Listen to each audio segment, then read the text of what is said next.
আছে। আচ্ছা, আমরা গতকাল মনে হয় এই পর্যন্ত করেছিলাম নাকি?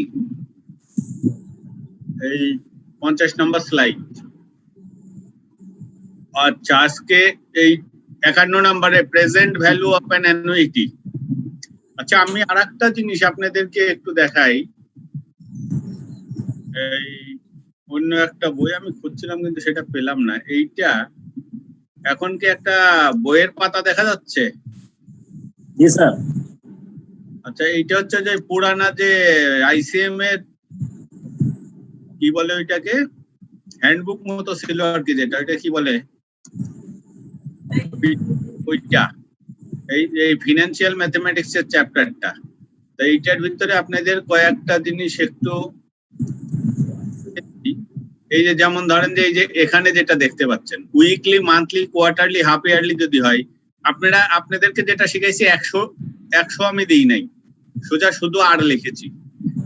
এটা আপনাদের, এটা যদি আপনারা এই 0.10% সমান 0.10 লেখেন তা 100 দরকার নেই। 100 বাদে প্রত্যেকটা ফর্মুলা হবে এইরকম আর কি। যদি উইকলি হয় তাহলে 52 সপ্তাহে, যেহেতু বছর, আর কে 52 দিয়ে ভাগ দিতে হবে, এন কে 52 দিয়ে গুণ দিতে হবে। মান্থলি 12 মাসে বছর, এম এর মান 12, কোয়ার্টারলি হলে এম এর মান 4, হাফ ইয়ারলি হলে এম এর মান 2। এখানে ওই 100টাকে আপনারা ইগনোর করেন। এই যে এইটা জাস্ট দেখানোর জন্য আপনাদেরকে নিয়ে আসলাম। তারপরে নিচের দিকে আরো একটা ফর্মুলা একটু দেখি পাই কিনা, তাহলে দেখিয়ে দিই। যেমন এই একটা অঙ্ক আছে এখানে, এই যে যেমন এই উপরের অঙ্কটা ABCD, এই অঙ্কটা এর আগে আসছে বেশ কয়েকবার। যেমন এই যে একটা অঙ্ক, যে has invested 50,000 for 4 years at a rate of 12% interest. প্রথমে আছে what will be the simple interest and amount after 4 years। তা 4 years পরে সিম্পল রেট অফ ইন্টারেস্ট এটা আপনারা পারবেন যে 1 বছরে 12 টাকা, তাহলে 4 বছর 48 টাকা, তাহলে 100 টাকা 48 টাকা হলে 50,000 টাকা কত। What will be the compound interest after 4 years, এইটাও পারবেন। এই ইকুয়াল টু এই যে p into 1 plus 0.12 whole to the power 4, ব্যাস কমপ্লিট। এই যে এখানে নিচে সব করা আছে। তারপরে আছে যে যদি ইয়ারলি হয় ওইটা বললাম, মান্থলি হইলে ওই 0.1 কে 12 দিয়ে ভাগ করে এন এর সাথে 12 দিয়ে গুণ করে দিতে হবে। Number of years in which the sum will double itself, annual compound interest। এই জায়গাটাই লগ এর ব্যবহার চলে আসবে। আর লাস্টে আছে what should be the annual compound interest rate to make the amount after 4 years। ওইটা 50,000 আছে 1 লাখ। এই আসলে অঙ্কটাই একই, ওইটা হলো ডাবল আর এটা হলো জাস্ট 50,000 এর জায়গায় 1 লাখ করে দেওয়া হয়েছে। তা 3 নাম্বার অঙ্ক যেটা ছিল এই যে এইটা, এখানে দেখেন এই যে দাম হয়ে গেল, যেহেতু ডাবল হবে তাহলে 50,000 ছিল, এটা 1 লাখ হয়ে যাবে। তাহলে অ্যামাউন্ট হবে হচ্ছে 1 লাখ, প্রিন্সিপাল 50,000 আর হচ্ছে 12, আপনারা দেবেন 0.12। এখানে যেরকম 1000 ইউজ হয়েছে, 100 ইউজ করা হয়েছে, আপনাদের ওখানে 100 ইউজ নেই। 0.12 এন এর মান কত, তার ফর্মুলা হচ্ছে এইটা। এই ফর্মুলাটা ইউজ করে মানগুলো বসিয়ে দিলে দেখেন এই যে আমরা আলটিমেটলি পেলাম 1.12 whole to the power n সমান 2। এখানে দুই পাশে যে লগ নিলাম, লগ নিলে n এর মান 6.12 বের হয়ে গেল। এই অঙ্কটাই মনে আপনাদের স্লাইডেও করিয়ে দেওয়া হয়েছে। আর একটা আছে এখানেও লগ, সেটা হচ্ছে ওই একই অঙ্ক দুটোর ক্ষেত্রে। এটা হলো rate of interest. Rate of interest বের করতে গেলেও দেখা যাচ্ছে যে এখানে চলে আসছে, যে এখানে বলা হচ্ছে পি যদি 50,000 হয়, এ যদি 1 লাখ হয়, তাহলে 4 বছর হচ্ছে সময়, আর এর মান কত এইখানে। তাহলে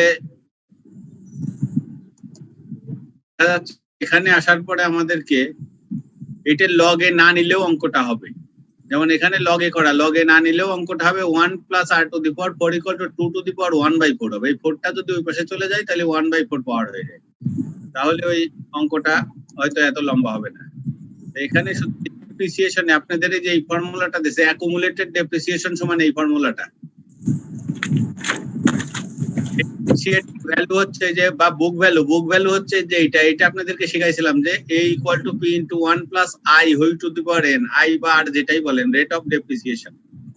আর অ্যাকুমুলেটেড ডেপ্রিসিয়েশনের ক্ষেত্রে এই যে আই এর জায়গায় 1 মাইনাস আই হবে। তাহলে এই ফর্মুলাটা আপনারা অ্যাকুমুলেটেড ডেপ্রিসিয়েশনে ব্যবহার করতে পারবেন, নোট করে নিতে পারেন।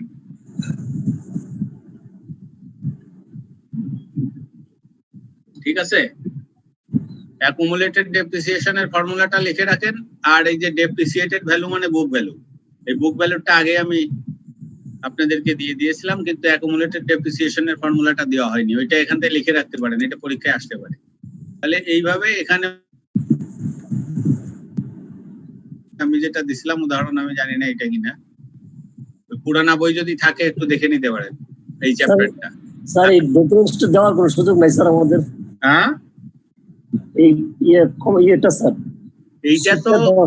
এইটা তো সবই, অথবা একটা কাজ করেন, ওই আপনাদের এটা তো সমস্যা, আমার ইমেল অ্যাড্রেস আছে আপনাদের কাছে? না স্যার। আমার ইমেল অ্যাড্রেসটা একটু লিখে রাখেন আপনারা, আমার কাছে আপনাদের ওই একটা মেল রিকোয়েস্ট পাঠাই দিন, আমি চেষ্টা করব দিতে, কথা দিচ্ছি না, কারণ অনেক সময় কথা রক্ষা করতে পারি না, এই যে সমস্যাটা। স্যার আপনার মেলটা একটু বললে স্যার। হ্যাঁ, আমি দেখি আপনাদেরকে মেলটা দেখা যাচ্ছে, স্লাইড? জি স্যার। আচ্ছা দাঁড়ান, লাস্টের দিকে যাই একটু। এই যে আমি যে এখানে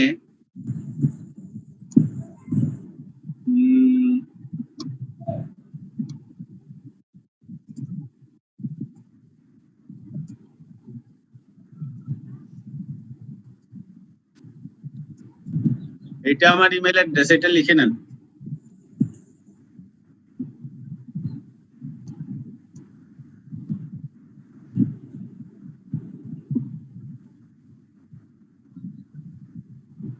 ঠিক আছে, থ্যাংক ইউ স্যার। এটা আমরা স্যার একটু পড়াবো স্যার, আপনি একটু আপনার যে ডকুমেন্টস গুলো অন্য বইতে পড়াইছেন প্লিজ। মতো লাইনে আছেন প্রত্যেককেই বলছি, যাদের মানে এমনকি এই যে ইমেল অ্যাড্রেস, এর পরে যদি আপনারা ওই পরীক্ষার আগে আরো কোনো যদি আপনাদের কোয়েরি কোশ্চেন টোশ্চেন কিছু থাকে এই জায়গায় মেল করবেন, তবে আমি বলছি যে আমি চেষ্টা করব, আমি কিন্তু যে দেবই এই কনফার্মেশনটা দিচ্ছি না, কারণ ওই যে শীতের ব্যস্ততার কারণে অনেক সময় লোকজন আমাকে আবার ভুল বোঝে। বুঝতে পারছেন, আপনারা দিয়ে দেন, আমি চেষ্টা করব। আচ্ছা, তাহলে ওই যে আমি যেটা দেখাচ্ছিলাম এইটা গেল ওই প্রেজেন্ট ভ্যালুর ফর্মুলাটা, এটা দেখেন, এই যে এটা আপনাদেরকে লিখে দিছি। তাহলে ফিউচার ভ্যালু হবে এইটা, amount equal to P into 1 plus I. আমরা আসলে কম্পাউন্ড ইন্টারেস্টের যে ফর্মুলাটা ওইটাই ফিউচার ভ্যালুর ফর্মুলা। আর ডিসকাউন্ট হচ্ছে, আর আচ্ছা এটা দরকার নেই, চলে যান, ওইটা দরকার নেই আপনাদের, এটা সিলেবাসে নাই আপনাদের। অ্যানুইটি এন্ড অ্যামortization, এই যে দেখেন এই ফর্মুলাগুলো আপনাদেরকে লিখে দিছিলাম, এখন এই যে দেখে লিখে নিতে পারেন। এই জায়গাটায় এই যে এখানে একটু ভুল আছে, এখানে n-1 হবে না, এটা n হবে, খেয়াল রাখেন, এখানে n-1 হবে না। এই ফর্মুলাটা মনে হয় একটু ভুল আছে, এই ফর্মুলাটা লিখেন না, আপনাদেরকে আগে যেটা লিখে দিছি সেইটাই ফলো করেন, এইটা ঠিক আছে। এটা হচ্ছে ইমিডিয়েট অ্যানুইটি, আর এটা হচ্ছে annuity due. Immediate annuity due এর সাথে ডিফারেন্স হচ্ছে একটা ফ্যাক্টর। আবার এই জায়গায় উদাহরণ আছে, আর কিন্তু আপনারা এটা নেবেন, এটা দেখে কিন্তু অনেক কনফিউশন যদি হয় এটা ফলো করবেন না, এর ভিতর কিন্তু এটা এডিটেড না, কিছু কিছু ভুল থাকতে পারে। আচ্ছা, এই যে amount of an annuity, future value বের করার ফর্মুলায় যে এইগুলো অ্যানুইটির ক্ষেত্রে, এই দুটো আপনারা লিখে নিতে পারেন।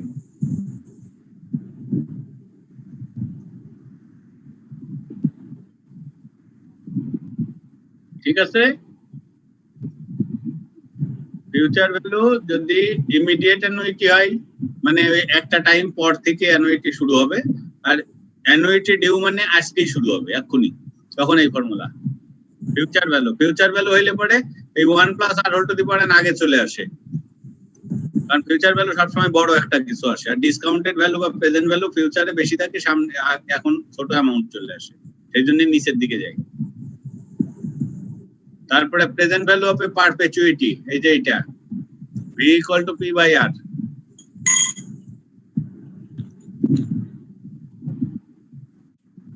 আমি যদি পি অ্যামাউন্ট চাই প্রত্যেক টাইমে, আর যদি রেট অফ ইন্টারেস্ট হয় তাহলে প্রেজেন্ট ভ্যালু হবে V equal to P by R. আর এখানে ওইগুলোরই এক্সাম্পল,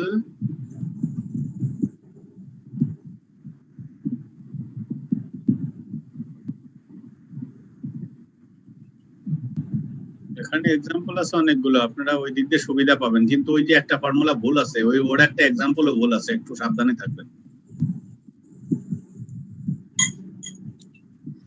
কস্ট বেনিফিট অ্যানালাইসিস, এইটা আপনাদের এই যে শুধু এনপিভিটা আছে, আইআরআর আছে।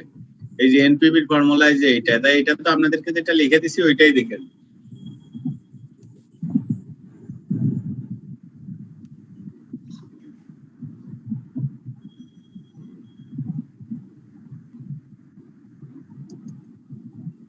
আচ্ছা, আমি একটু একটা ফোন আসছে, আমি একটু ধরে নিই, তারপরে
মিষ্টি আম তো খাই না একটু মিষ্টি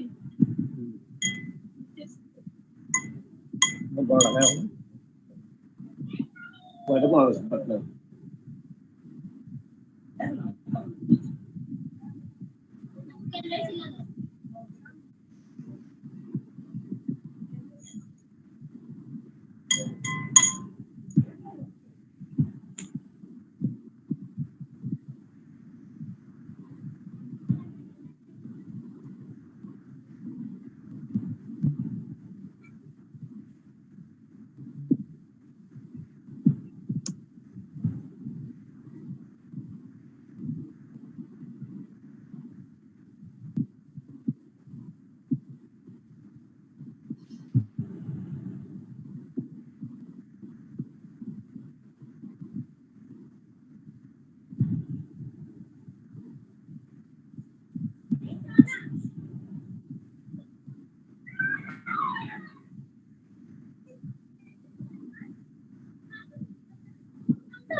ওইটা থেকে যেটুকু দেখলেন ওইটা দেখি পরে যাদের দরকার একটু মেল করেন, আমি চেষ্টা করবো এটা দিয়ে দিতে।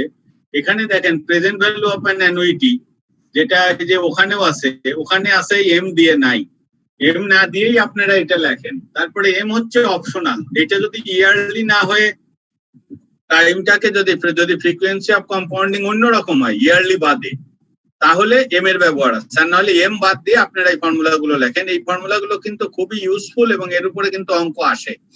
যেমন একটা অঙ্ক হচ্ছে যে আপনার ফিউচারে আপনি কিস্তিতে টাকা চান, তাহলে এখন কত টাকা জমা রাখতে হবে? আবার উল্টা হতে পারে যে আমি একটা লোন নিলাম আজকে 50 লাখ টাকা, তার কিস্তি কত হবে সেটাও কিন্তু এখান থেকে বের করা যাবে। এইটার ক্ষেত্রে এইটা হচ্ছে ইমিডিয়েট অ্যানুইটি। ইমিডিয়েট অ্যানুইটি হচ্ছে আজকে লোন নিলাম, একটা টাইম পরে 1 বছর পর থেকে আমার কিস্তি শুরু, সেই ক্ষেত্রে ইমিডিয়েট অ্যানুইটির এই ফর্মুলা। আর যদি হয় যে আজকে লোন নিলাম আজকেই কিস্তি শুরু, তাহলে এই যে 1+r ফ্যাক্টরটা এক্সট্রা চলে আসবে, উপরেরটার সাথে 1+r এর ফ্যাক্টরটা। এইটা ওই বইটা যে দেখালাম ওখানে একটু ভুল আছে, এখানে n এর জায়গায় n-1 আছে, এখানে n-1 হবে না, nই হবে। এইটাই ঠিক আছে। এরপরে স্লাইডে আমরা যাই একটা এক্সাম্পলে। এইটা দেখেন, mister David takes a loan of টাকা। আমার কথা শুনতে পাচ্ছেন তো? জি sir. Okay okay, thank you. জি স্যার, শুনতে পাচ্ছি। স্যার আজকে কি লাস্ট ক্লাস? আমি এই চ্যাপ্টারের ক্লাস লাস্ট করব, এরপরে আর দুটো আছে, কালকে করাবো হচ্ছে আশা করছি যে ওই এক্সেল, আর এরপরের দিন ওই প্রবাবলি স্প্রেডশিট করাবো হচ্ছে কালকে। এইটা খুব আপনাদের পরীক্ষায় যেরকম কোশ্চেন আছে তাতে এইটার এত কিছু জানার দরকার নাই, কিছু যেটুকু জানলে চলবে আমি সেইগুলোই করব। আর পরশুদিন লাস্টে যেটা আছে, পরশুদিনই না তারপরের দিন যেদিনই থাকুক, লাস্ট ক্লাসটা নেব হচ্ছে প্রবাবিলিটির উপরে। অনেকের প্রবাবিলিটি নিয়ে নাকি একটু সমস্যা আছে, ঠিক আছে? তাহলে এটা একটু দেখেন, ইমিডিয়েট অ্যানুইটি যেটা, ইমিডিয়েট অ্যানুইটি মানে the first installment is paid or taken after one period. Mr. David takes a loan of 10 lakhs taka from a financial institution at a rate of 12% per annum for a monthly repayment period of 15 years. Monthly 15 years. What would be the amount of each installment? প্রত্যেকটা কিস্তির পরিমাণ কত হবে? তা এখানে আমরা যে ফর্মুলাটা দেখিয়েছি, এই ফর্মুলাটা হচ্ছে কিস্তি হচ্ছে এ, আমরা জানি কিস্তি হচ্ছে এ, present value PV. Present value আমাকে বলে দিয়েছে 10 লাখ টাকা, আর এর মান 0.12, যেহেতু মান্থলি এম এর মান 12 আর এন এর মান হচ্ছে 15 বছর, সব উঠিয়ে দিলাম। উঠিয়ে দিলে এটা সাইড চেঞ্জ করার পরে এর মান আসলো এত। এই জায়গাটায় আমি কিন্তু অনেকটা সংক্ষেপে দেখিয়েছি, আপনারাও এই লাইনটা লেখার পরে এর নিচের লাইনে এই ইকুয়াল টু এটা সরাসরি লিখতে পারেন। আসলে মেইন ক্যালকুলেশনটা হবে আপনার ক্যালকুলেটরের ভিতরে। স্যার ইমিডিয়েট অ্যানুইটি মানে কি স্যার বছরের শেষে না স্যার? ইমিডিয়েট অ্যানুইটি স্যার এটা মানে কি স্যার বছরের শেষে দিবে না? মানে হ্যাঁ, বছরের শেষে, মাসের শেষে আর কি। এটা তো মান্থলি মাসের শেষে। আজকে লোন নিলাম, 1 মাস পর ফার্স্ট কিস্তি শুরু। আচ্ছা স্যার, আচ্ছা।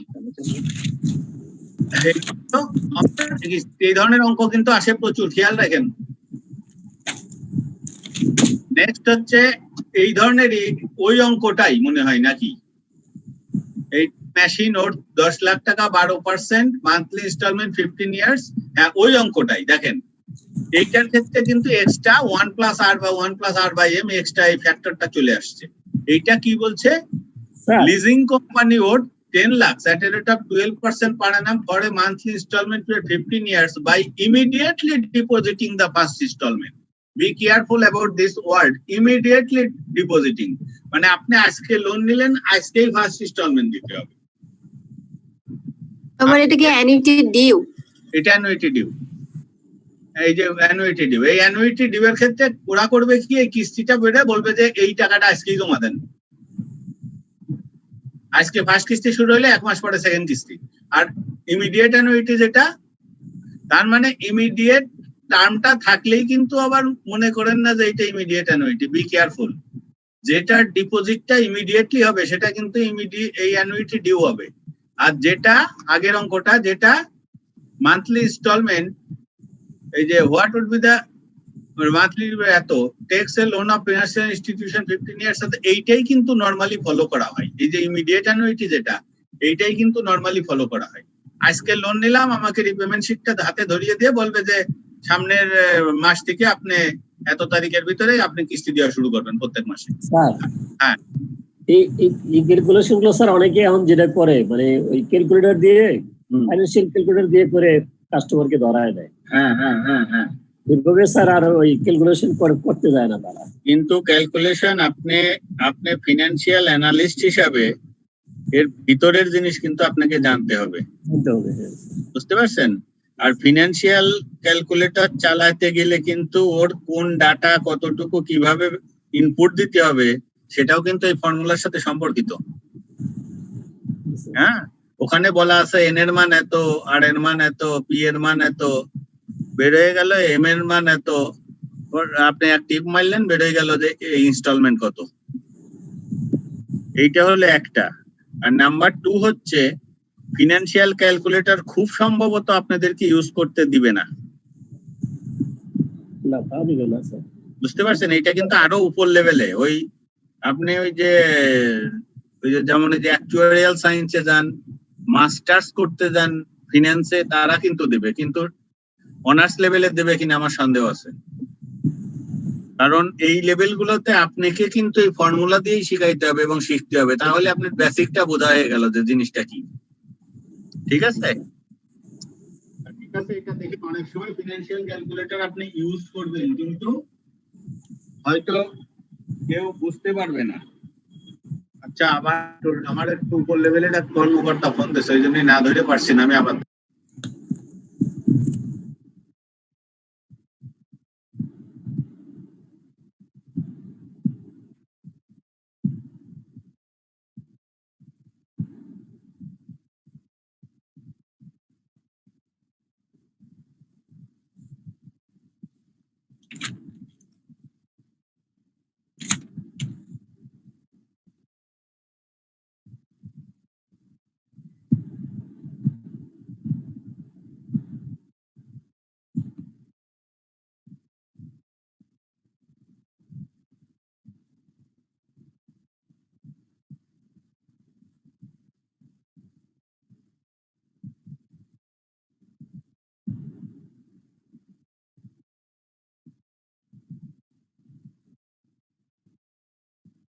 আচ্ছা, ঠিক আছে, তাহলে এটা বুঝলেন যে ইমিডিয়েট অ্যানুইটি এবং অ্যানুইটি ডিউ আমরা যেটা দেখলাম এইটাই এইভাবে। আমরা নেক্সট স্লাইডে যাব।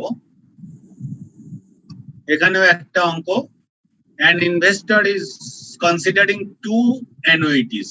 Be careful about what actually is given into the problem. An investor is considering 2 annuities, both of which will involve the same purchase price, দুটোর একই ক্রয় মূল্য। Annuity A pays £5,000 each year for 20 years. তার মানে annuity A pays £5,000 each year, মানে এটা কিন্তু কিস্তি, এর মান 20 years এন এর মান। যেহেতু ইয়ারলি বলছে তার মানে এটা এম এর কোনো ব্যবহার হয়তো নাই। While annuity B pays এত each year for 15 years. Both start payment 1 year after purchase. এই দেখেন, তাহলে এই যে 1 year after purchase এটাই কিন্তু আপনাকে বলে দিচ্ছে যে ইমিডিয়েট অ্যানুইটি না অ্যানুইটি ডিউ। যেহেতু 1 year after purchase এটা হবে immediate annuity, and neither is affected by the death of the investor. Investor যদি এর মাঝখানে মারাও যায় তাতে কিছু আসে যায় না, এটা এরকমই চলবে। Assuming a constant interest rate of 8%, which is better? Which is better এটা আসলে ডিপেন্ড করবে যে কোনটার প্রেজেন্ট ভ্যালু বেশি হবে। হ্যাঁ, যেহেতু ইনভেস্টর, এই জায়গাটাও সাবধান থাকেন। এই যে ইনভেস্টর মানে কি? ইনভেস্টর মানে যে আমার টাকা আছে, আমি ইনভেস্ট করতেছি এইভাবে। তাহলে আমি যে টাকাগুলো ভবিষ্যতে কিস্তি আকারে দিব, both of which considering 2 annuities, এই অ্যানুইটি যে আমি পরিশোধ করব এটা কম্পেয়ার করব কিভাবে বের করে, আমি যেহেতু ইনভেস্টর অতএব যেটা বেশি পাবো সেটা আমার কাছে অ্যাকসেপ্টেবল। কিন্তু আমি যদি ইনভেস্টর না হয়ে লেন্ডার হইতাম তাহলে কিন্তু যেটা কম হতো সেইটাই আমি পার্টিকে দেওয়ার চেষ্টা করব, ইনভেস্টর আকারে আসবে। সুতরাং আমাদের যেটা বড় সেইটা। এখন দেখেন প্রথমটার ক্ষেত্রে কিস্তি এর মান ছিল 5,000 আর এর মান 0.08, এই যে 0.08 20 ইয়ার্স, এটা করলাম, এটা হলো 49,090 টাকা 74 পয়সা। আর বি যেটা 5,500 টাকা ইনস্টলমেন্ট 8%, এটা 15 বছর, এটা হলো 47,077 টাকা 13 পয়সা। তাহলে এখান থেকে আমরা বলতে পারি যে আমার ইনভেস্টমেন্ট এখানে কিন্তু আসলে একটু কি বলবো, এখানে আসলে এই অঙ্কটা, এই ধরনের অঙ্ক খুব একটা স্বস্তিদায়ক অঙ্ক না। এর কারণ হচ্ছে যে দুটোর মেয়াদ কিন্তু এক না, এটা 15 বছর আর এটা হলো 20 বছর। এটা হলো 20 বছর ব্যাপী দেওয়ার পরে আমি পাবো 49,000 টাকা, আর এটা 15 বছর দেওয়ার পরে পাবো 47,000 টাকা। আসলে কোনটা যে, আমার তো মনে হয় যে এইটাই লাভজনক। কারণ আপনার ওই যে 5 বছরে তো আপনি যদি মানে আর কিছু লাভের কথা বাদ দিলাম, আমার 5 বছরে আমাকে আরো জমা করতে হবে এটার 5টা ইনস্টলমেন্ট, মানে 25,000।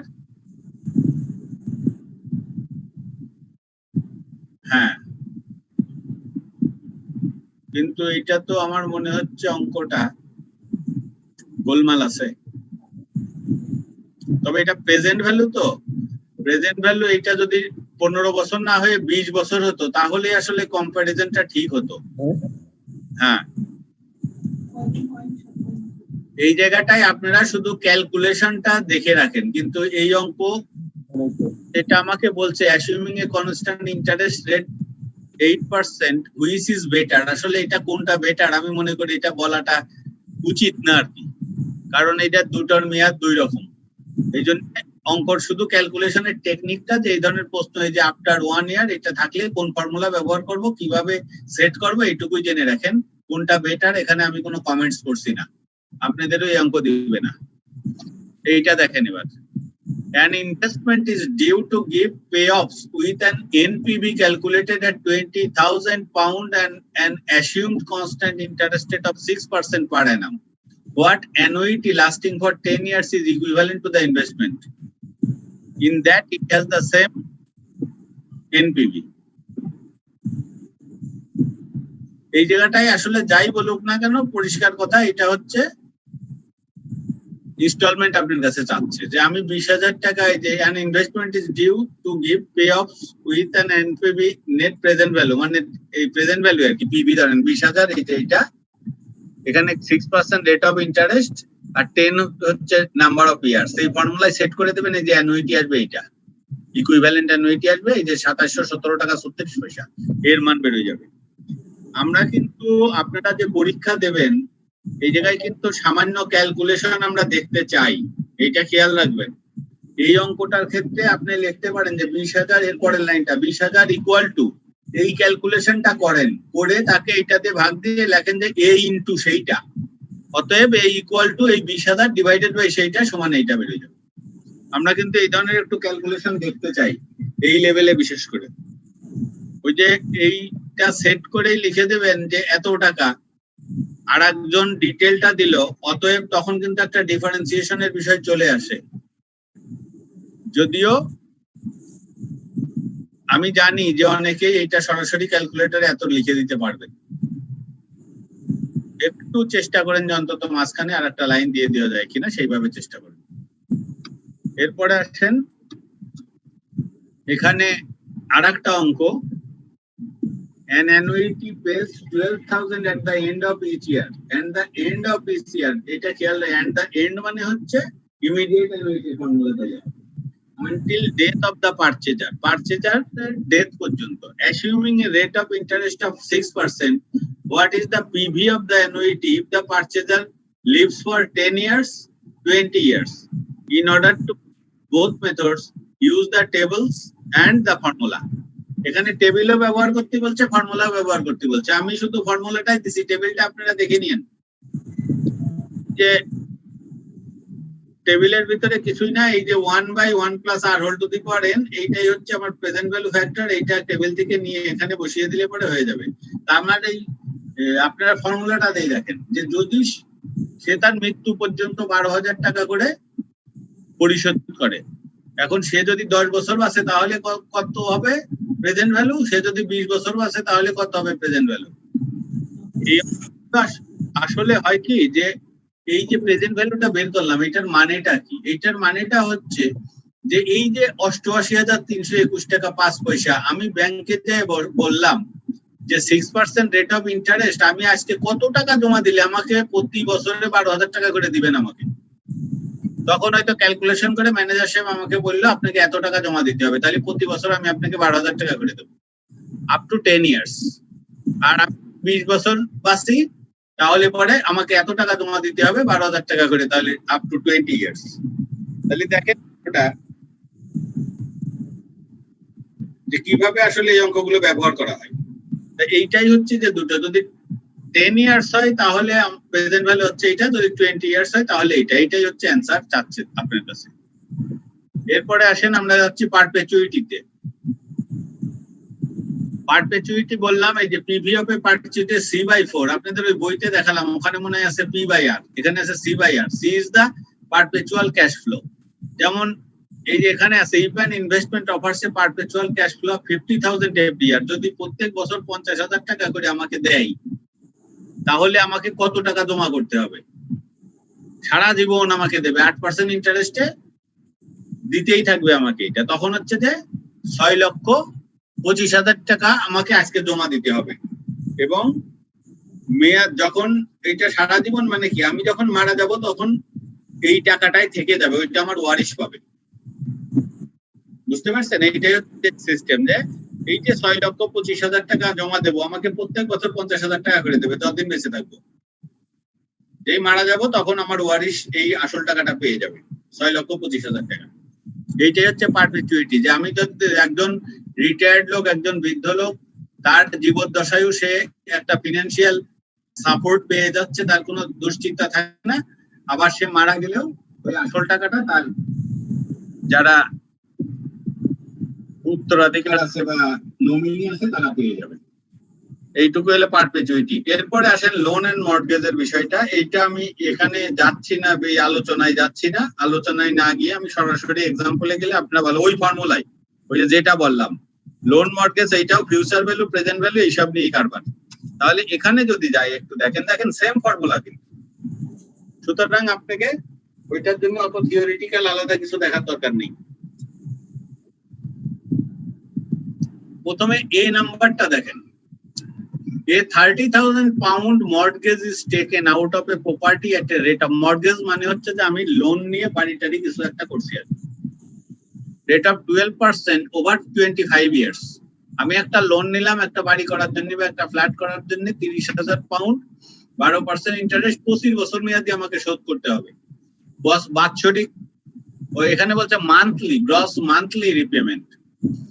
এখানে বি কেয়ারফুল, এখানে কিন্তু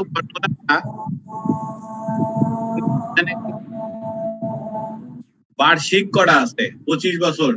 এই যে এইটাকে যদি আমি মান্থলি করতে যাই তাহলে কি করতে হবে?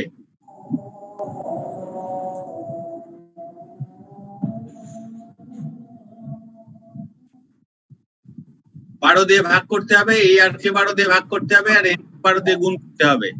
অর্থাৎ এই জায়গায় হবে 0.01, এখানে হবে 0.01, এখানে হবে 300। তখন পি এর অন্য একটা মান বেরোবে, সেইটাই অ্যান্সার।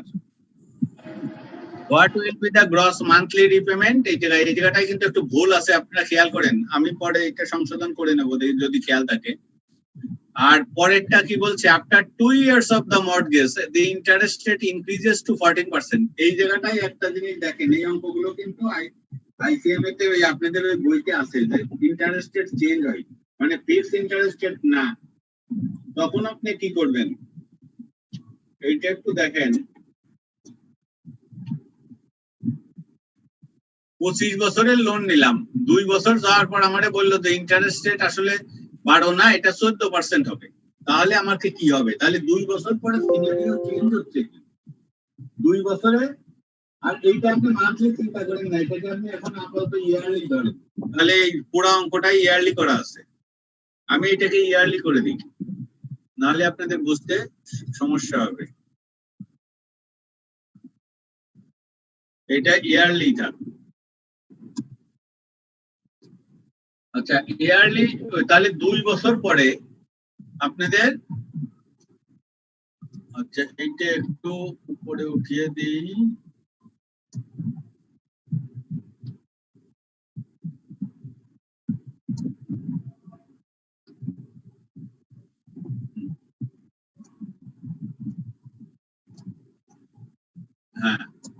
তাহলে এই যে ইয়ারলি ইনস্টলমেন্ট আমি বের করলাম ৩,৮২৫ পাউন্ড, 2 বছর পরে যখন 14% হয়ে গেল 12 জায়গায়, 2 বছরে কি হলো? 2 বছরে তো আমি এইরকম দুটো ইনস্টলমেন্ট অলরেডি জমা দিয়েছি, পরিশোধ করে দিছি, এবং এই যে পরিশোধটা করলাম এর ভিতরে আসলও আছে সুদও আছে। এবার আসল কত টাকা, সুদ কত টাকা? এই ধরনের ক্ষেত্রে যেটা হয়, প্রথম ইনস্টলমেন্টে আসলের পরিমাণ থাকে সবচেয়ে কম, সুদের পরিমাণ থাকে সবচেয়ে বেশি। দ্বিতীয় ইনস্টলমেন্টে আসল সামান্য বাড়ে, সুদ সামান্য কমে। কারণটা কি? কারণ এই যে প্রথম ইনস্টলমেন্টে তো আসল কিছুটা পরিশোধ হয়ে এই 30,000 পাউন্ডকে তো কিছুটা রিডিউস করে দিয়েছে। তাহলে প্রথম বছরে পুরা 30,000-এর উপরে যে ইন্টারেস্ট ছিল 12% রেটে, 3×36 মানে 360 পাউন্ড, সেইটা কিন্তু এর ভিতরে আমি পরিশোধ করে দিছি, মানে 3600 পাউন্ড। তাহলে এই যে এর ভিতরে 3600 পাউন্ড আছে হচ্ছে ইন্টারেস্ট, তাহলে 225 পাউন্ড আছে আসল। তাহলে প্রথম ইনস্টলমেন্ট পরিশোধ করার পর এই আসল তো 225 পাউন্ডে কমে গেল, এইটা হবে 29,750 পাউন্ড। সেইটার আবার 1 মাসের ইন্টারেস্ট, তাহলে সেখানে আবার 3600 চেয়ে একটু কম ইন্টারেস্ট হবে, 250 পাউন্ডের কম ইন্টারেস্ট হবে। সুতরাং আমার কিস্তি যেহেতু সেম থাকবে, অতএব দ্বিতীয় ইনস্টলমেন্টে আসলের পরিশোধের পরিমাণ সামান্য বাড়বে, অর্থাৎ সেইটা 225 হবে না, হয়তো 225 থেকে আর একটু বেশি হবে, কিন্তু সুদের পরিমাণ আবার একটু কমবে।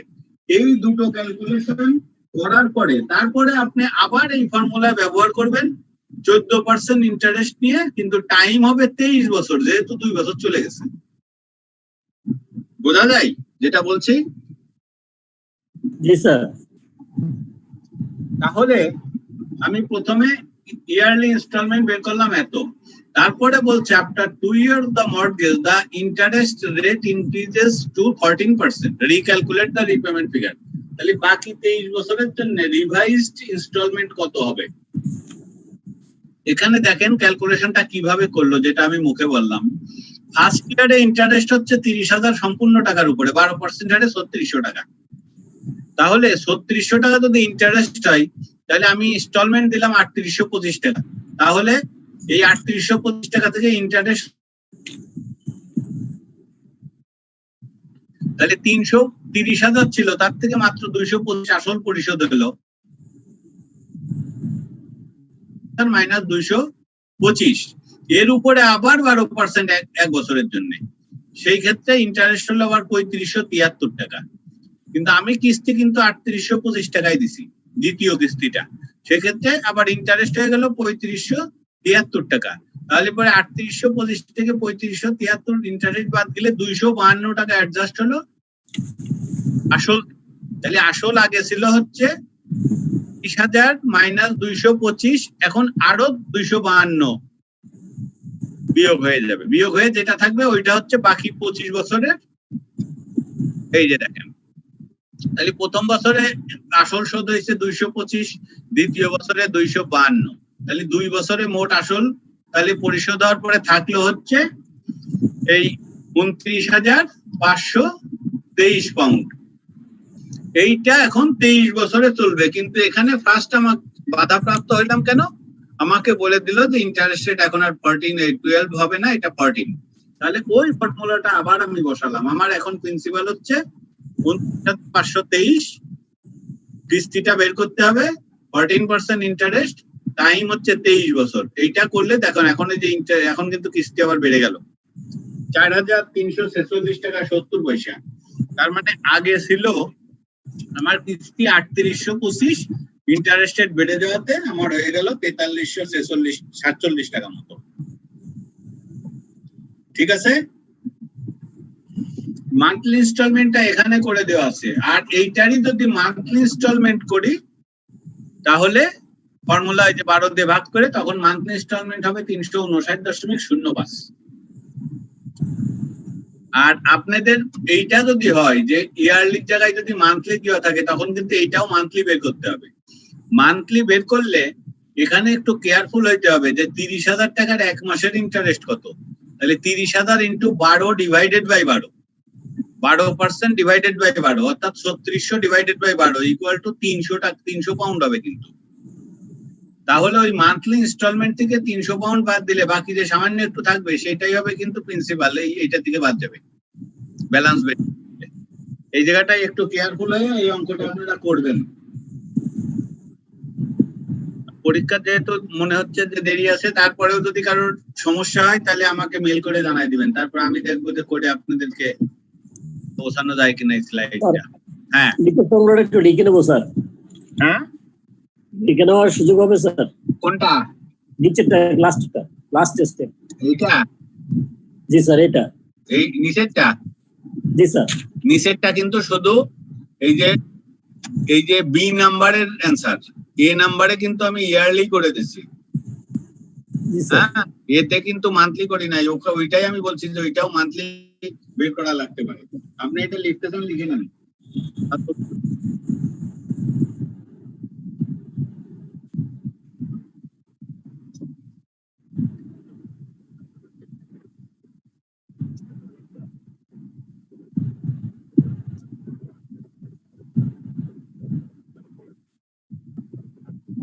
ঠিক আছে?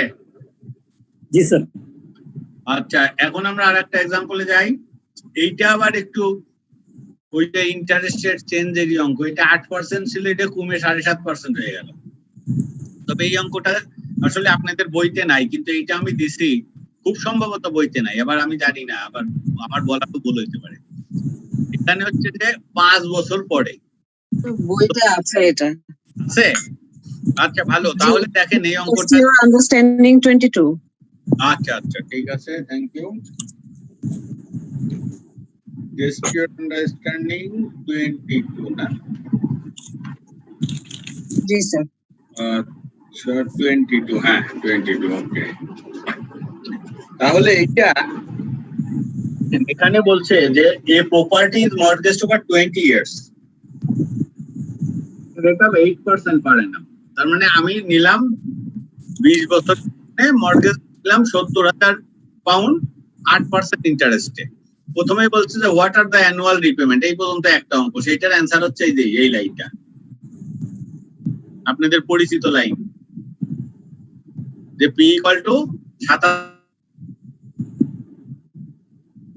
তারপরের অংশটা, if after 5 years the rate is reduced to 7.5%, ছিল 8% হয়ে গেল 7.5%, what is the annual payment? ওই একই, দুটোই অ্যানুয়াল সোজা আছে। তাহলে দেখেন প্রথম বছরে আপনি কি করলেন, এত টাকা ইনস্টলমেন্ট দিলেন, এখানে সুদ কত দিলেন আর আসল কত দিলেন। এটা যদি 8%, 70,000 টাকা আসল, তাহলে এক বছরের ইন্টারেস্ট হবে 57, 5,600 টাকা সুদ। তাহলে এর ভিতরে 5,600 টাকা সুদ বাদ দিলে বাকিটা আসল। এই জায়গাটাই অঙ্কটা কিন্তু একটু সংক্ষেপে করা। দেখেন after first year principal balance ছিল 70,000, এর থেকে আমি ইনস্টলমেন্ট দিলাম হচ্ছে 7,129 টাকা 66 পয়সা। এর ভিতর থেকে ইন্টারেস্টটা যদি বাদ দিয়ে দিই তাহলে ওই আসলটুকু থাকলো, তাহলে 70,000 আসল, তার থেকে ওই পরিশোধিত আসলটা বাদ দিলে আমার আসল ব্যালেন্স এক বছর পরে এত হলো 6,68,470 টাকা 34 পয়সা। প্রথম লাইন বুঝেন কিনা? প্রথম লাইন বুঝলে পরের গুলা বোঝা সহজ। আমার প্রিন্সিপাল, আমি লোন নিলাম 70,000 টাকা, কিস্তি দিলাম এত, এই কিস্তিটার ভিতরে সুদ এবং আসল দুটোই আছে। তাহলে সুদ কতটুকু আছে? এই যে 70,000 ইন্টু 0.08, এক বছরের সুদ। তাহলে আসল কতটুকু? ওই ইনস্টলমেন্ট থেকে ওই সুদটুকু বাদ দিলে, তাহলে আমার আসলের ব্যালেন্স থাকলো কত? 70,000 থেকে ওইটুকু বাদ দিয়ে দিলাম, পরিশোধ করে দিলাম, তাহলে থাকলো এইটা। দ্বিতীয় বছরে এইটাই ওপেনিং ব্যালেন্স, এই যে এখানে চলে গেল। আবার এইটার উপরে এক বছরের সুদ ক্যালকুলেশন করে ইনস্টলমেন্ট থেকে বাদ দিলাম, তাহলে আসলটা বের হয়ে গেল। দ্বিতীয় বছরে আসল কত পরিশোধ হলো সেইটা বাদ দিলে দ্বিতীয় বছর শেষে আসলের ব্যালেন্স দাঁড়ালো এত। এইভাবে 5 বছর শেষে আসলের ব্যালেন্স দাঁড়ালো এত। 5 বছর পরে তাহলে আমার প্রেজেন্ট ভ্যালু হয়ে যাচ্ছে তখন 5 বছর পরে এইটা হচ্ছে ইন্টারেস্ট রেট, আর টাইম থাকছে 20 বছরের ভিতর 5 বছর চলে গেল, থাকলো 15 বছর। তখন আমার পি এর মান আবার দাঁড়ায় গেল রিভাইজড এই যে এইটা 6,913.48 পাউন্ড। বোঝা যায়? জি স্যার। ওকে, নেক্সট আসেন এই যে IRR, internal rate of return. Important জিনিস sir. Internal rate of return কি? স্যার একটা প্রশ্ন ছিল স্যার। হ্যাঁ বলেন। স্যার এই যে আমাদের সীমার বইয়ে যেভাবে অঙ্কটা করা আছে, আপনি এখন যেভাবে অঙ্কটা দেখালেন সেভাবে হ্যাঁ। যদি করি তাহলে কোনো সমস্যা আছে কিনা? কোনো সমস্যা নেই। মানে কেটে টেটে দিবে কিনা? না না না, আপনারা এই কাটাকাটির চিন্তাই করেন না। আপনি, আমার তো দরকার অ্যান্সারটা এবং যৌক্তিক একটা পদ্ধতি। সেটা সীমার বইতে যেটা আছে, আমি যেটা দেখালাম, এই দুটোর বাইরে অন্য কোনোটাও হতে পারে। আচ্ছা। হ্যাঁ, সুতরাং যৌক্তিক হইতে হবে আর কি, তাহলেই অ্যাকসেপ্টেবল। ওই আচ্ছা, জি। সমস্ত জিনিস চিন্তাই করবেন না যে কেটে দেবেন না। আচ্ছা জি, থ্যাংক ইউ স্যার।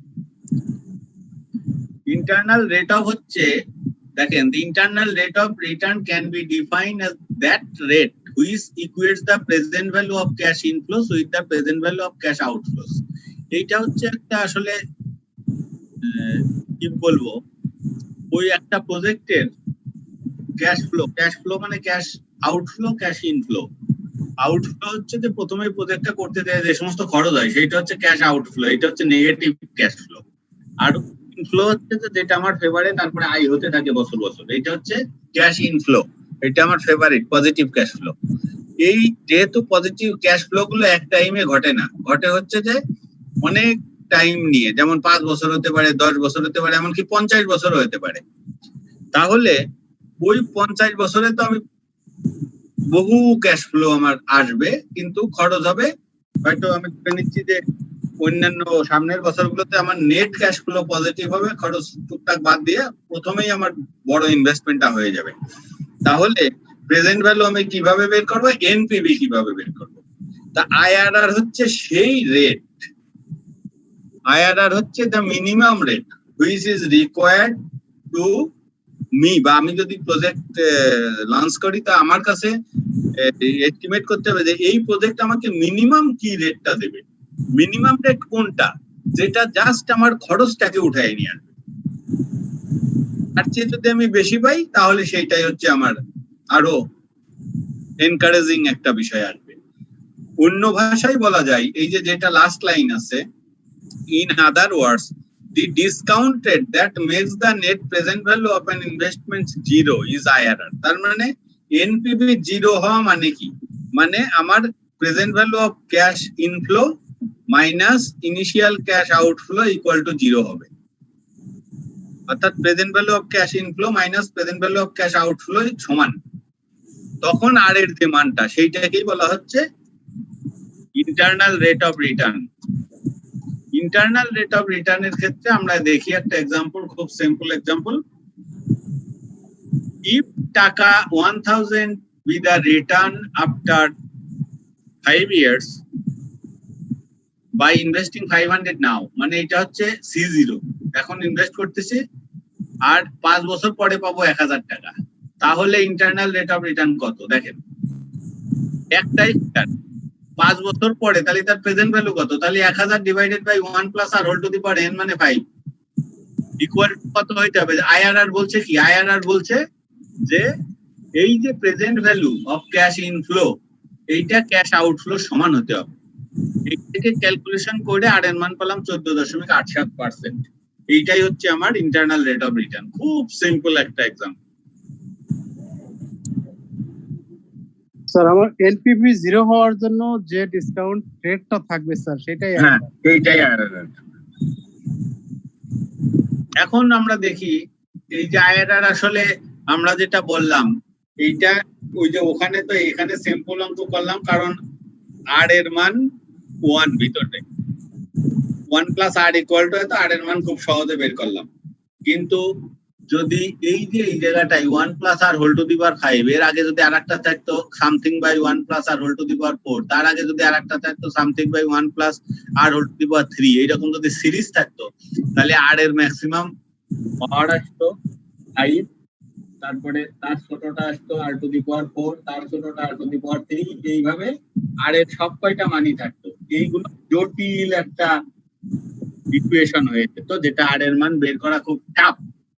সেই জন্য আমরা করি কি, ওই ধরনের ইকুয়েশন পেলে আমরা যে মেথডে যাই সেইটাকে বলে ট্রায়াল এন্ড এরর মেথড। ভুল করো, চেষ্টা করো, ভুল করো, ট্রায়াল এন্ড এরর মেথড। একবার একটা আন্দাজে আর এর মান ধরে নিয়ে দেখলাম যে 2 পাশ সমান হয় কিনা, দেখলাম যে হয় না, কিছু কম বেশি হয়, সুতরাং আর এর মানটা আবার চেঞ্জ করে দিলাম, দিয়ে আরেকটা নিলাম। কারণ চেঞ্জ করে পজিটিভলি নেবো না নেগেটিভলি নেবো সেটা আমাদের ধারণা হয়ে যাবে একটু পরেই। তা সেইটা দিয়ে দেখলাম যে না, একটু যেন কার্ভ হয়ে আসছে, আগের মতো অত ডিফারেন্স নাই, সুতরাং আর একটু বাড়ালাম, বাড়াই দেখলাম না আরো কার্ভ হয়ে আসছে। এইভাবে কার্ভ করতে করতে এক সময় দেখা যাবে যে দুই পাশের ডিফারেন্স মিনিমাম চলে আসে জিরোর কাছাকাছি, তাহলে ওইটাই আর এর ওই মানটাই। এইটাকে বলে ট্রায়াল এন্ড এরর মেথড। কিন্তু আমরা যাতে সহজে ট্রায়াল এন্ড এরর মেথড বের করতে পারি, এত সময় নাই আমাদের যে বসে বসে সারাদিন এই ক্যালকুলেটর দিয়ে ওই কাজ করবো, সেই জন্য একটা ফর্মুলা আছে। এই ফর্মুলার একটা গ্রাফ আছে, ওই গ্রাফটা আপনাদের বইতে আছে, যার ফলে কিন্তু ওইটা গ্রাফ আপনাদের না হইলেও চলবে। এখানে যে ফর্মুলাটা আছে সব ফিনান্সিয়াল ম্যানেজমেন্টের বইতে এইটা আছে, এই ফর্মুলাটাই আপনাদের দরকার। এখানে ফর্মুলাটা জাস্ট একটু আমি ব্যাখ্যা করে দিচ্ছি। আইআরআর সমান হবে, এখানে আমরা করব কি, আমি একটু ইসে যাই, একটা এক্সাম্পলে যাই। এখানে দেখেন আমি ওই ফর্মুলাতে পরে যাচ্ছি। এখানে দেখেন এই প্রজেক্ট কস্ট 16,000 টাকা, 16,000 টাকা দিয়ে আমি ইনভেস্টমেন্টে যাচ্ছি এবং আমি এক্সপেক্ট করছি যে এই প্রজেক্ট ক্যাশ জেনারেট করবে 8,000, 7,000, 6,000 at the end of next 3 years. তার মানে প্রথম বছর শেষে 8,000, দ্বিতীয় বছর শেষে 7,000, তৃতীয় বছর শেষে 6,000। এখানে আইআরআর কত? এখানে আইআরআর বের করতে দেখেন, এখানে কিন্তু আর এর মান দেওয়া থাকবে না, আপনাকে আর এর মান বের করতে হবে। আমি যদি এইটা বের করতে যাই আর এর মান, এই যে আমি ধরে নিলাম কি আর ইকুয়াল টু 20%, তাহলে তার এনপিভি কত? এখন আর এর মান যদি 20 না ধরে শুধু আর রেখে দিতাম এখানে, তাহলে কি হতো? 8,000 by 1 plus r, 7,000 by 1 plus r square, 6,000 by 1 plus r cube, minus 16,000। বা যেহেতু আইআরআর এর ক্ষেত্রে এনপিভি 0, তাহলে এই 16,000 কে ওই পাশে নিয়ে যেয়ে বসাতাম, 16,000 ইকুয়াল টু সেই জিনিসটা আসতো। তাহলে আর এর মান কত? আর এর মান তো বের করা এক জটিল, এখানে কিউব আসতো, এ প্লাস বি হোল কিউবের ফর্মুলা অনেক কিছু আসতো, এখানে হোল স্কোয়ারের ফর্মুলা আসতো, এখানে কিন্তু আমি আসলে বের করতাম না, ওই চিহ্নটা চেষ্টা করে পারতাম। সেই জন্য আমাদেরকে বলা হয়েছে যে ট্রায়াল এন্ড এরর মেথড। এর মানে হচ্ছে যে আমি আর এর দুটো মান ধরে নেব, একটা এমন ভাবে ধরবো যে এনপিভিটা দেখবো কত আসে। এনপিভি মানে ওই আমাদের ওই আগের এনপিভি সূত্র, cash inflowed present value minus initial C0। এইটা করে দেখলাম যে আসে মাইনাস 1,004। তার মানে 20% ধরলে এনপিভি আসে নেগেটিভ। কত আসলো সেটা খুব বড় কথা না, নেগেটিভ না পজিটিভ এই ফিগারটাও আমার দরকার আছে, কিন্তু এটা কম হলো না বেশি হলে এটার সাথে এমন কোনো সমস্যা নাই। নেগেটিভ আসলে এটাই আমার দেখা। এখন 20% নিলে যদি এনপিভি নেগেটিভ আসে, তাহলে এর পরের ক্যালকুলেশনে আর এর মান এমন একটা ধরবো যাতে এটা পজিটিভ আসে। এখন খেয়াল রাখবেন, যেহেতু আর গুলা সব 1/1/1 মানে ইনভার্স বা রিভার্স, তখন আর এর মান যত বাড়াবেন নেগেটিভ তত বাড়বে, আর এর মান যত কমাবেন নেগেটিভ কমে তত পজিটিভের দিকে যাবে। তার মানে হচ্ছে আর এর মান 20% ধরে যখন মাইনাস হলো, তাহলে আর এর মান 15% ধরি না কেন, দেখলাম যে 15% ধরলে তখন কিন্তু পজিটিভ পাচ্ছি। কেউ যদি 10% ধরেন তাতেও সমস্যা নেই, কেউ যদি 12% ধরেন তাতেও সমস্যা নেই, কেউ যদি এখানে 18% ধরেন তাতেও সমস্যা নেই, যার যেমন ইচ্ছা ধরবেন। তবে একটা পজিটিভ আর একটা নেগেটিভ। যদিও আমি বলি যে আমি যেমন করলে দুটোই যদি পজিটিভ আসে দুটোই যদি নেগেটিভ আসে আমি কিন্তু অঙ্কটা তবু করতে পারবো, কিন্তু আপনাদের ক্ষেত্রে বলতেছি অ্যাডভাইস, আপনাদের বইগুলোতেও দেখবেন ওইভাবে অ্যাডভাইস দেওয়া আছে, একটা আসতে হবে পজিটিভ আর একটা আসতে হবে নেগেটিভ। বোঝা গেল এই পর্যন্ত?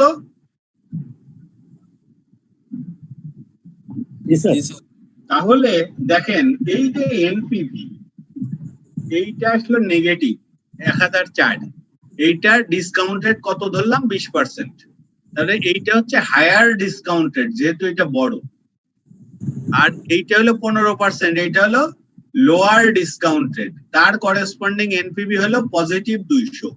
তাহলে এখানে কয়েকটা জিনিস পাচ্ছি, একটা হলো হায়ার ডিসকাউন্ট রেট, এইটা আমি বলতে পারি হায়ার ডিসকাউন্ট রেট মানে এইচডিআর। ক্লিয়ার?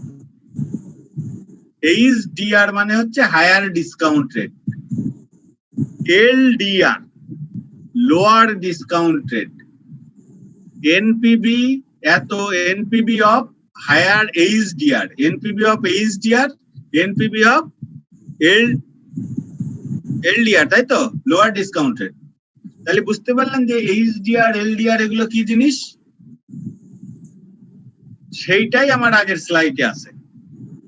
এই যে লোয়ার ডিসকাউন্ট রেট মানে এখানে আমরা লিখবো 15%, এখানে higher discounted minus lower discounted মানে 20% মাইনাস 15%, ওই অঙ্কটার ক্ষেত্রে এখানে লিখবো NPV of lower discounted, lower discounted ছিল 15%, ওর এনপিবি ছিল 200, তাহলে এখানে লিখবো 200 প্লাস 200।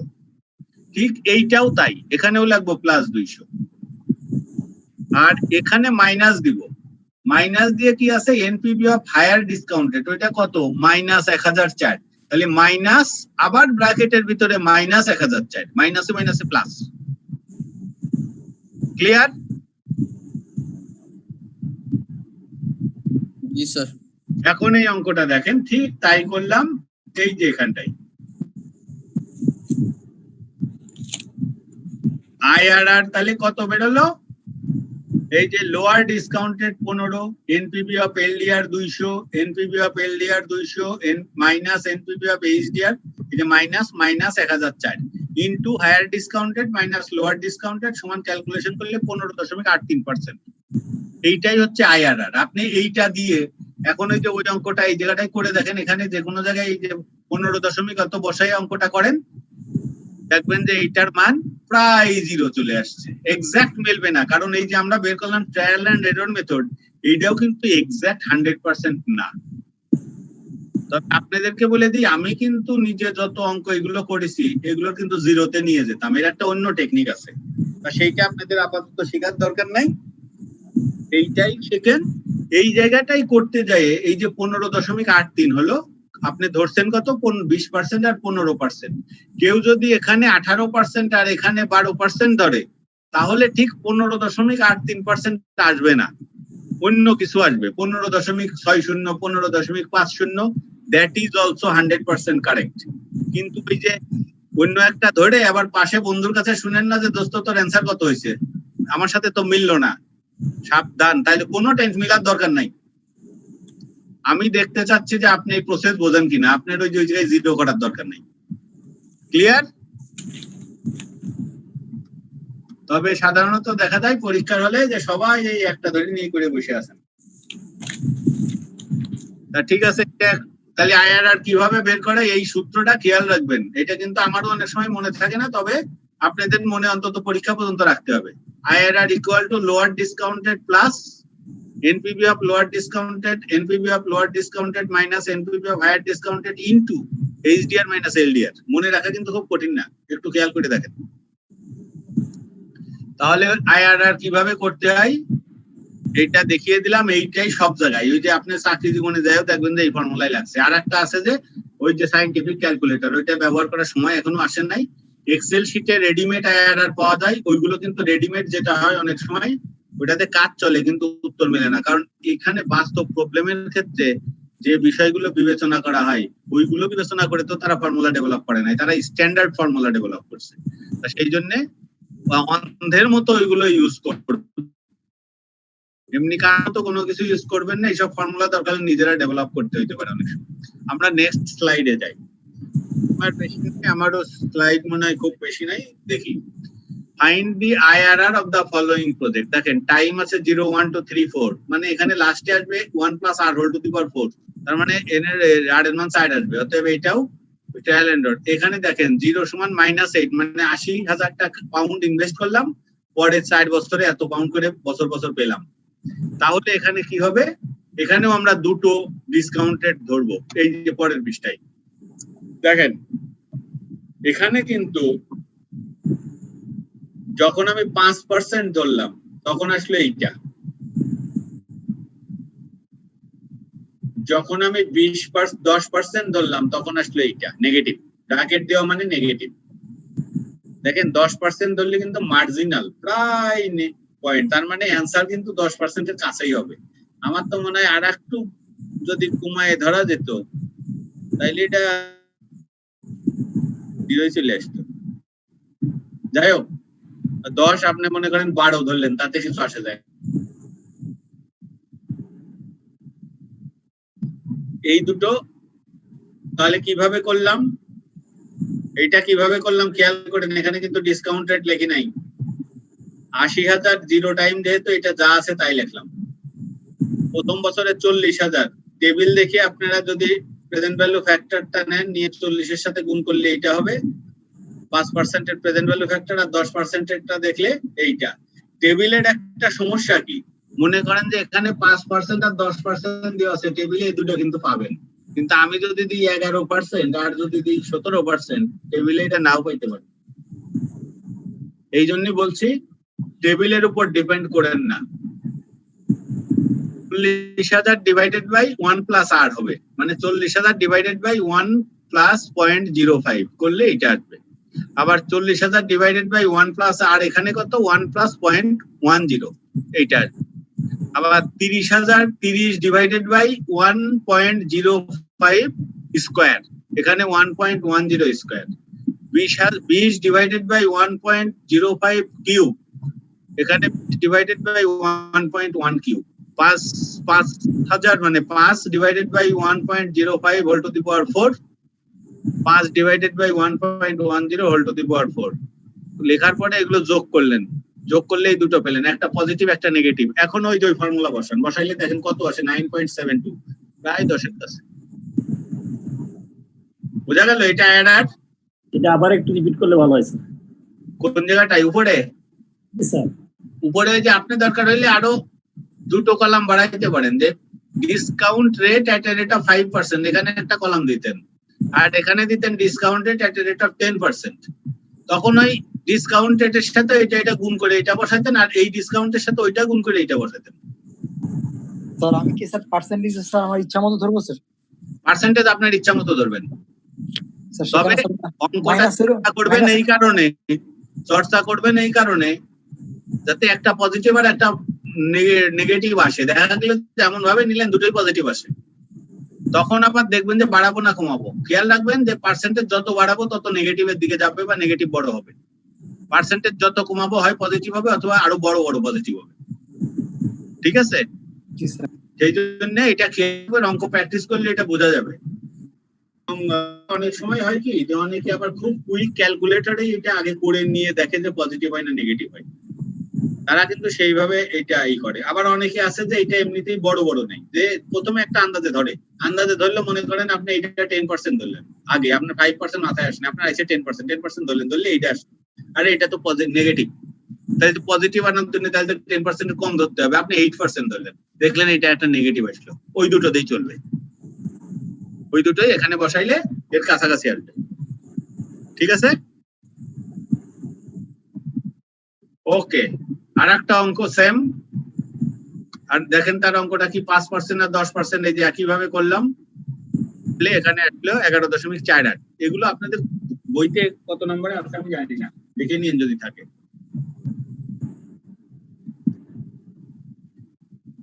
15%টা কিভাবে আসছে যদি একটু বলতেন? হ্যাঁ 15%টা কিভাবে আসছে? কোনটা? স্যার এই তো আইআরআর এর হচ্ছে ও এখানে তো ভুল আছে, তাহলে ঠিকই ধরছেন তো, এখানে 15 হবে না, এখানে হবে 10 - 5। ঠিক আছে? জি স্যার। বড়টা এটা 10 হবে। এই সবাই একটু খেয়াল করেন, থ্যাংক ইউ, আপনি এটা খেয়াল করছেন। এটারাই আসবে হচ্ছে 10%।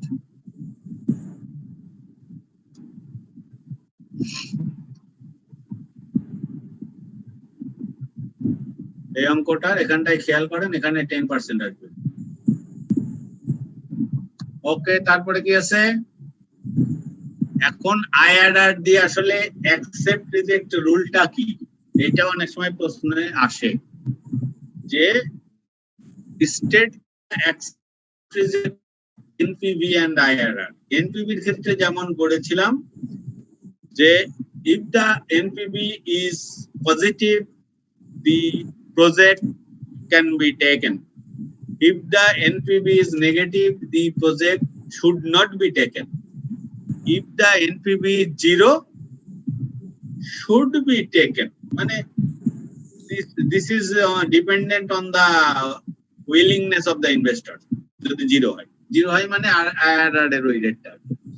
IRR এর ক্ষেত্রে বলা হয়েছে যে আমার এক্সপেকটেশন কত, যেমন এখানে আর হচ্ছে অপরচুনিটি কস্ট, আর হচ্ছে ইন্টারনাল রেট অফ রিটার্ন। আসলে IRR কে কম্পেয়ার করা হয় অপরচুনিটি কস্টের সাথে।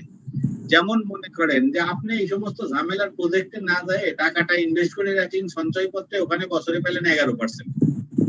আপনি যদি 11% দিয়ে খুশি থাকেন তাহলে আর একটু ঝামেলা ওই সেই আবার মেশিন পত্র আনো, জায়গা কেন, ফ্যাক্টরি বিল্ডিং করো, আবার শ্রমিক অসন্তোষ আছে, আবার ট্যাক্স ধরো, ধরো, লোক নিয়োগ করো, এইসব ঝামেলাই না টাকাটা আমার সঞ্চয়পত্রে কিনা থাকে। কিন্তু এটার তো একটা লিমিট আছে, যার ফলে আপনি কি করবেন, আপনি এটা লুজ করতেছেন কোনটা, বাজারে যেটা অ্যাভেলেবেল আপনি ফিক্সড ডিপোজিট করলে পেতেন সেটা হচ্ছে কে এর চেয়ে যেন আপনার ওই প্রজেক্ট থেকে রিটার্ন কম না হয়।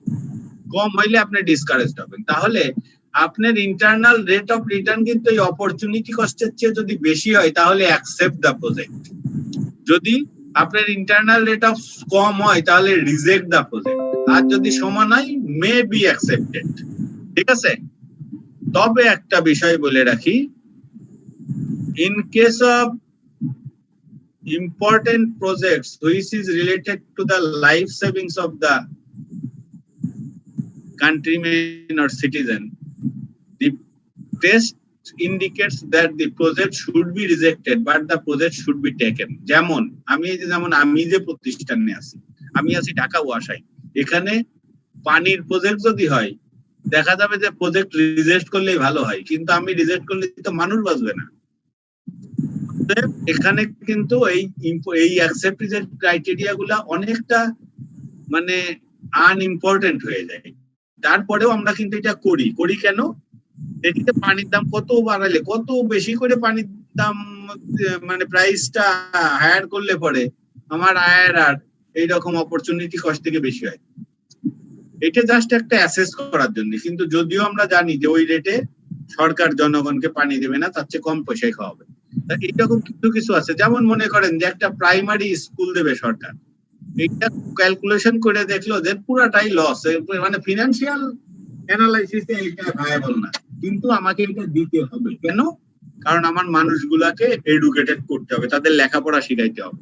এই ধরনের সরকারি অনেক প্রজেক্ট আছে যেগুলো এইসব এনপিভি বলেন, IRR বলেন, এইসব মানদণ্ডের টেকে না, কিন্তু ওই প্রজেক্ট ওইটাকে বলা হয় economic analysis, not financial analysis.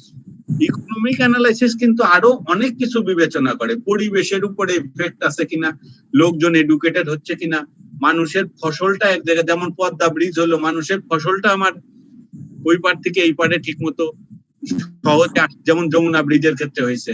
এইসব জায়গায় কিন্তু এইসব বড় বড় সরকারি প্রজেক্টে এই ফিনান্সিয়াল অ্যানালাইসিস কিন্তু লেস ইম্পর্টেন্ট দেন ইকোনমিক অ্যানালাইসিস।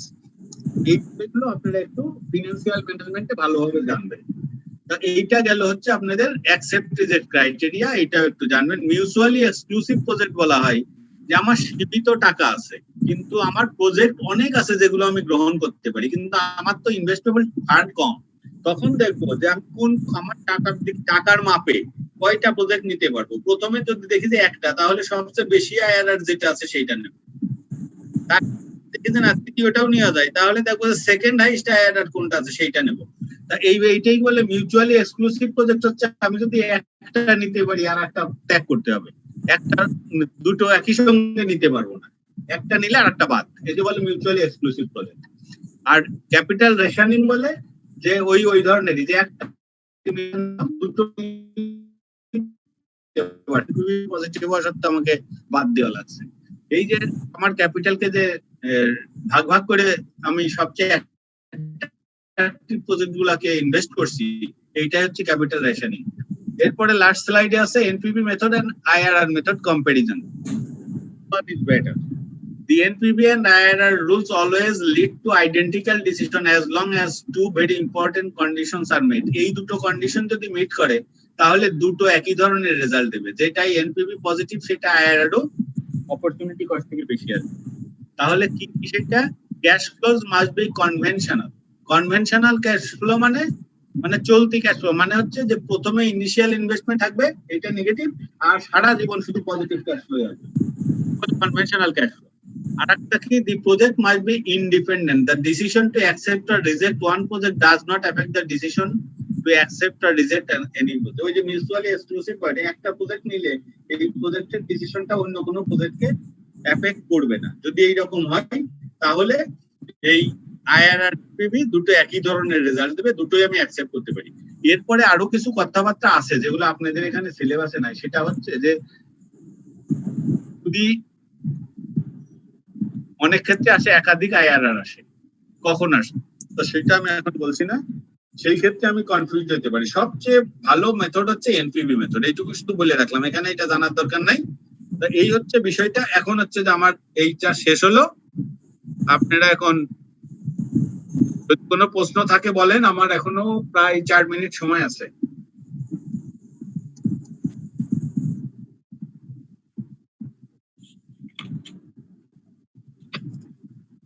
আপনাদের এই যে ফিনান্সিয়াল ম্যাথমেটিক্স এই চ্যাপ্টারটা আমার তো মনে হলো যে এটা আরো সময় নিয়ে করতে পারলে আরো ভালো হতো। যাই হোক, আজকে কি লাস্ট ক্লাস? না না না, আজকে লাস্ট ক্লাস না।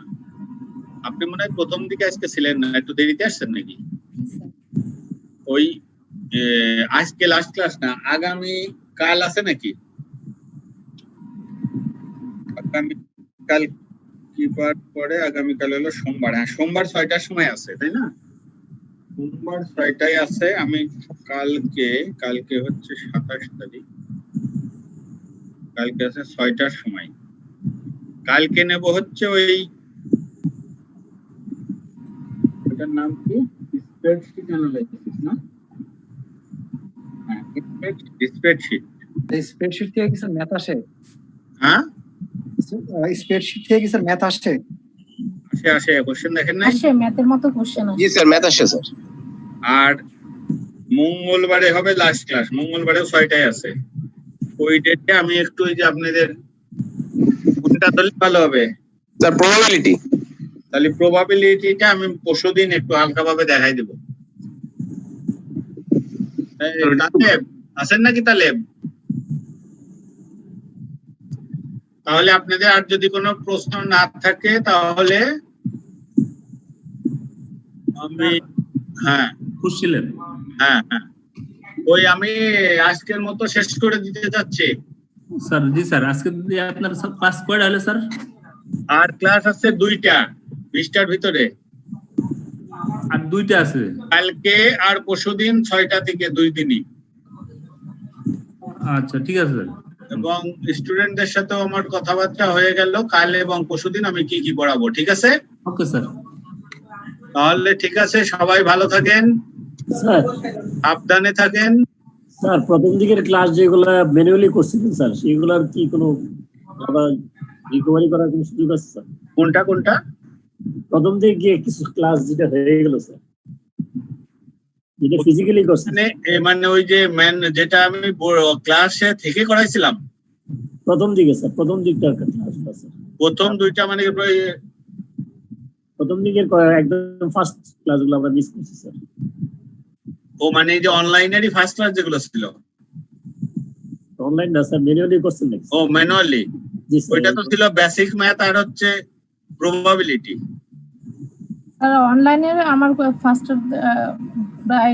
ফার্স্টের অনেকগুলা ক্লাস টাইম পাওয়া যাবে না। ওই যে প্রত্যেকদিন আইসিএমএ থেকে আমাকে এসএমএস পাঠাই, মেল পাঠাই, ওখানে আবার সব কয়টা ক্লাস হলো কাউন্ট করে করে দেয়। এরপরে তো যেই 20টা শেষ হয়ে যাবে আমাকে তো কানেকশনই দেবে না।